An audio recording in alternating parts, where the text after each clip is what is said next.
We are going on to CO22, converting a percentage to a decimal, which like we saw in CO21, we kind of were going just the opposite, going from percentages to fractions and fractions back to percentages. This is very much related to CO19, okay? Because in CO19, we went from a decimal to a percentage, and now we're just going the other way, okay? So recall how to convert a decimal to a percentage from CO19. So let's just do that here. 0.45. What's our percentage? Now you can talk. 45%. And how do you know that?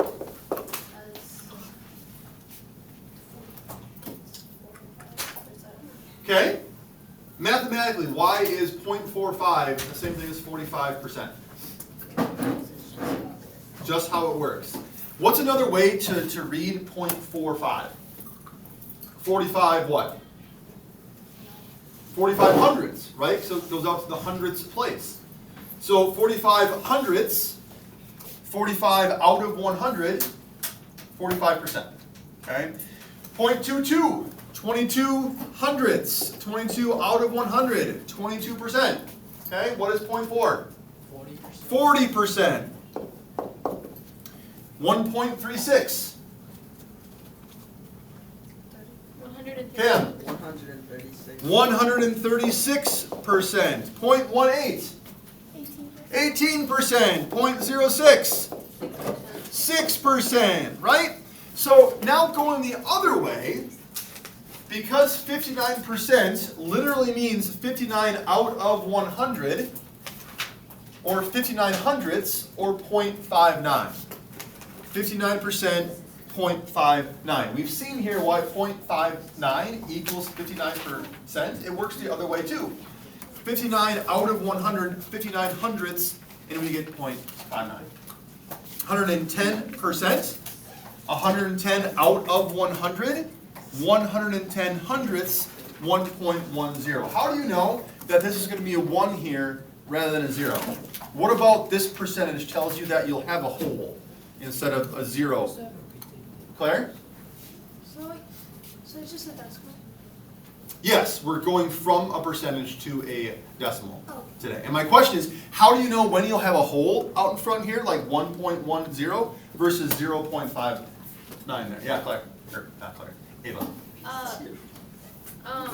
Like if there's a number, if it's like in the hundreds, or like you can do like 112%, you do it as 1.12. Right. If your percentage is greater than 100%, that means it's greater than one whole. Therefore, your decimal will be greater than one whole.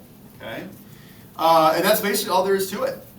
Right. Ava mentioned 112 for 12%. I don't know if she saw that was one of the percentages down here or not, but yeah, 112% is greater than one whole, 1.12. Liv, what would 16% be in decimal form?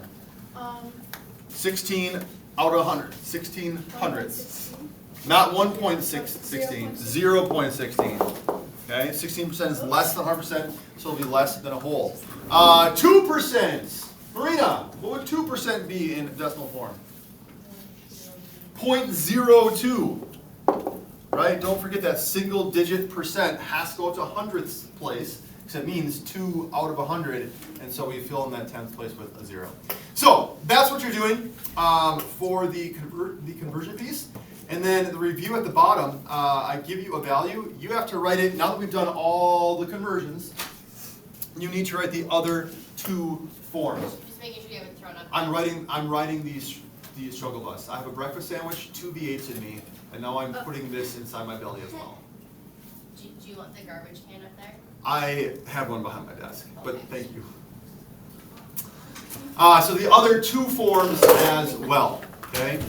If I give you a percentage, you need to write the decimal and the fraction in simplest form. Don't forget about that. If I give you the decimal, you give me the percentage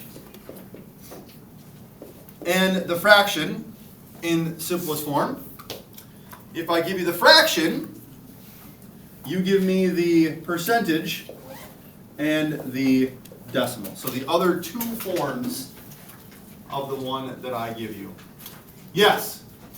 Do we have to do 0 point whatever, or couldn't you just do point? I guess either is technically acceptable, but, yeah.